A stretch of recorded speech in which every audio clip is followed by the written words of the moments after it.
We blew up another village in an effort to suppress a war crime that was already going on in said village.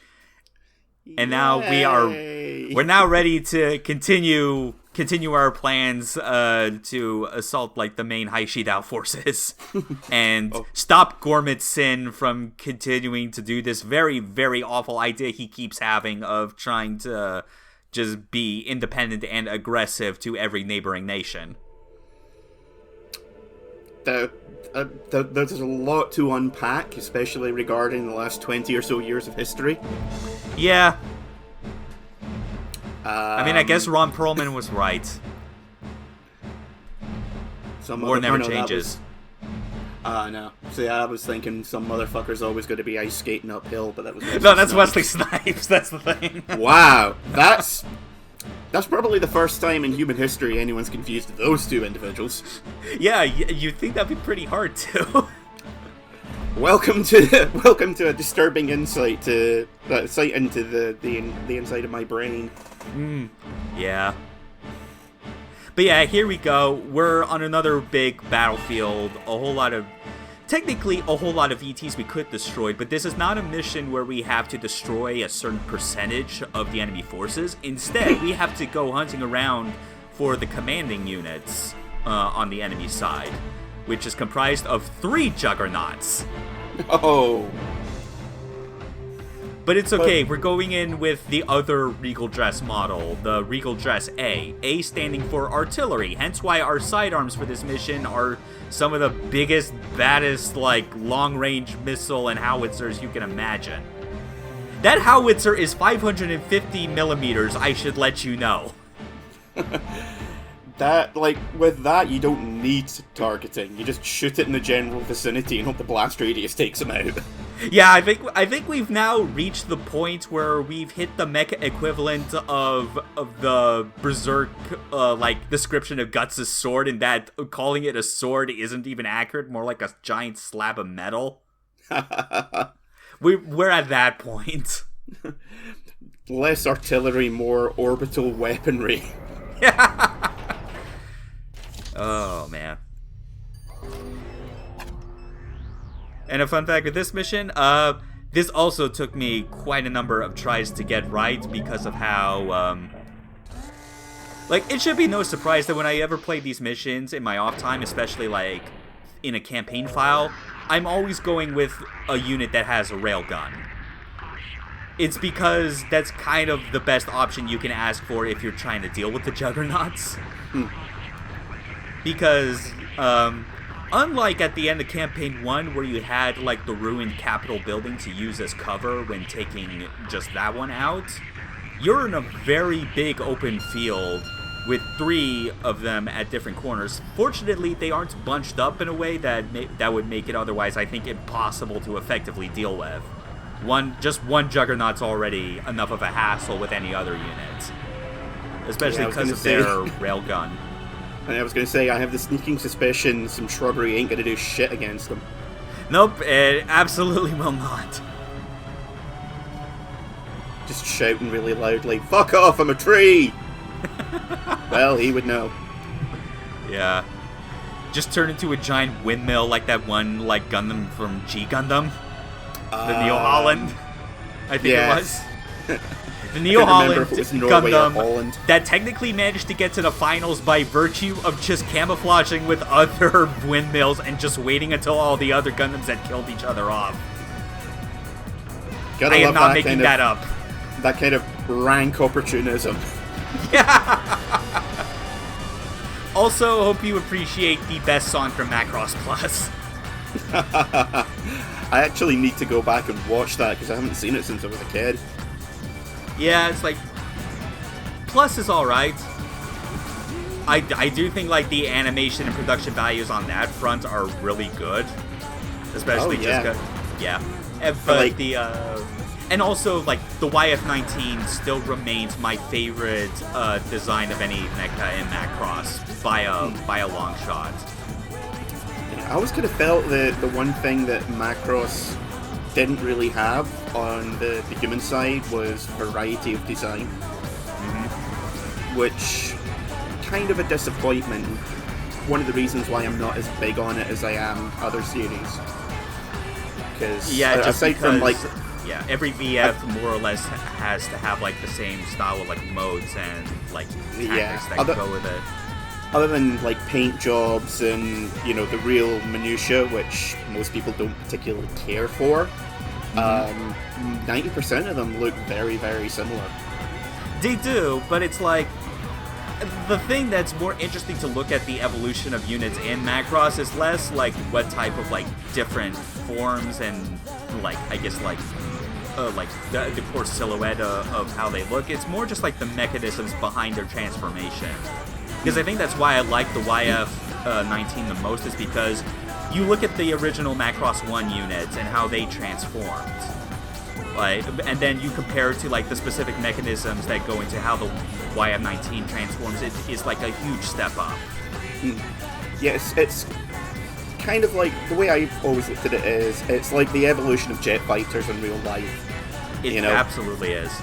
There's small differences in like wing formation and so forth that you're just like, yep, that looks like it's at a slightly different angle to that one, but real actual aeronautics enthusiasts would just be like, no, you don't understand, this is revolutionary, and you're just like, yep, that's a wing.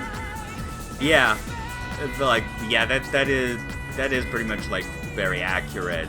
Like, there's always like minor differences as far as like what type of, the way certain parts will like transform and fold in on themselves in order to access different modes, as well as different kinds of supplementary weapons.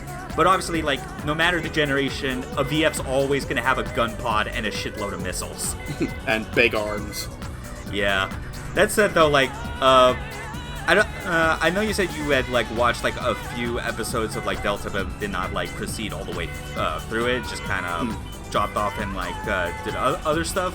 And I don't know how far enough you got in to see it, but the thing that I like about Delta is that like the main conflict is that it's basically like VFs versus VFs, and it's the sort of thing where I've noticed it especially across all the series is that when there's like a new VF design and there's actual genuine differences in terms of like how the mechanism for transforming works, they'll actually take the time to highlight it by giving like a kind of a slower transformation sequence between, from fighter to Gerwacht and Batroid. With a lot of like the, the regular UN Spacey units, they've not had to do that for several series at this point, just because the YF-19 was the first big change and then everything else was like kind of a slow increment. But the enemy transforming units, like they get that slow-mo treatment for showing off the transformation, because it is another case of they come up with something genuinely different to differentiate it from like the good guys, and it's real sick looking. Yeah, again, it's one that I've been meaning to give another try, because, as I said, at the time it was like, well, it's okay, but it's, okay isn't enough to keep me watching right now. And like when it comes to shows like that, I always mean to go back and give them another try, just to see if, maybe it's worth another shot, or if I just wasn't feeling it at the time, Right. Because Certain Magical Index is one which I know that I would absolutely love it, because it is exactly my kind of shit. But every time I go to try and watch it, I just keep bouncing off it for some reason. Yeah, I can understand that.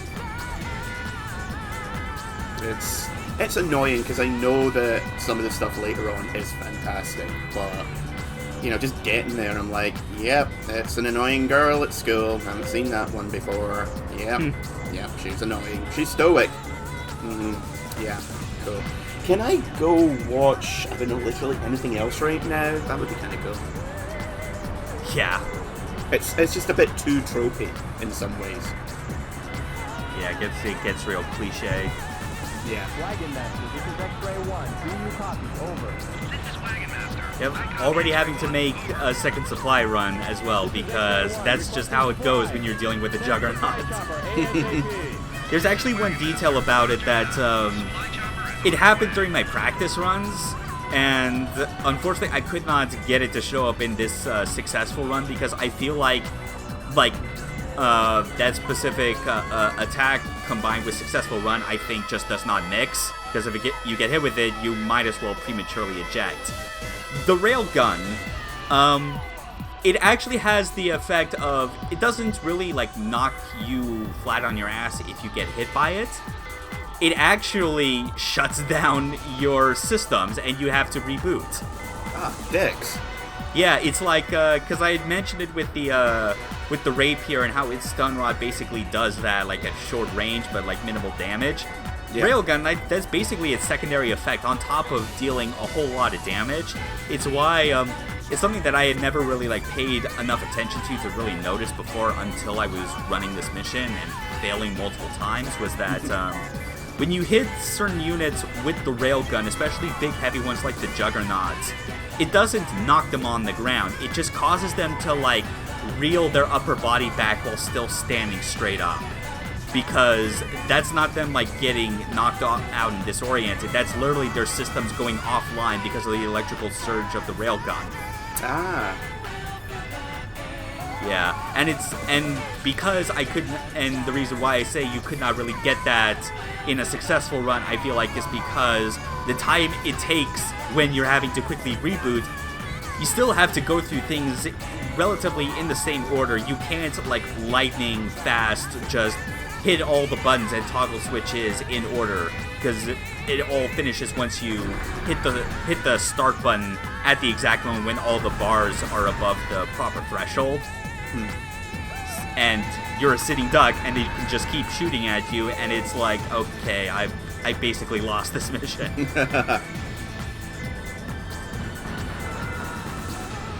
Yeah, something I was meaning to ask. If you quit out mid-mission, does that count, like, just, like, turn the Xbox off entirely?